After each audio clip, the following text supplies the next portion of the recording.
one number. There's one number that everyone has been awaiting since 8th of November when demonetization hit all of us like a brick.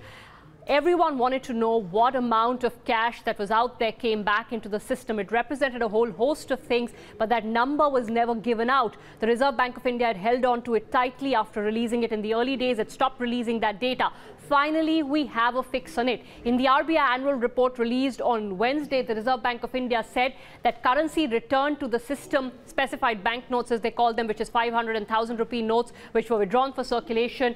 15.28 lakh crore of those had been returned to the system as of the 30th of June. To understand the importance of this number, look at the numbers above it.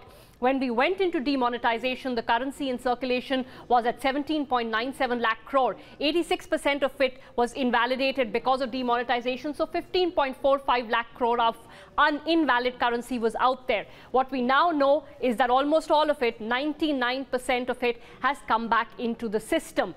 Why is this number important? Why do we care so much about it? Well, there are a lot of questions that actually get raised because of this number.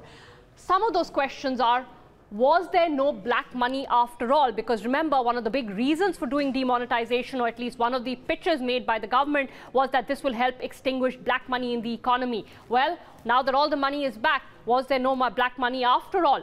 Or did people find ways to deposit their black money? There was a lot of talk in the aftermath of demonetization of money being split into different accounts, Jan Dhan accounts in particular being used for large deposits. Did people manage to game the system essentially and convert their black money into white?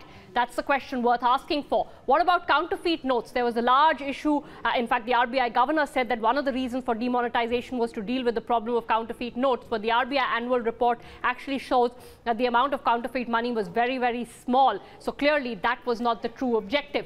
But then, of course, there is the other side of it. There are people out there, including the finance minister, who are arguing that this was exactly what we wanted because all of this black money has now come into the formal system and we are going to be able to tax it through greater scrutiny on the deposits. So in that sense, the informal economy comes into the formal economy. And also, has this managed to reduce the use of cash in the economy? The government and the proponents of demonetization would like to argue that the use of cash is down. But at the end of it all, it does tell you that if you were hoping for a large part of this unaccounted for wealth to actually get extinguished, well, that has not happened.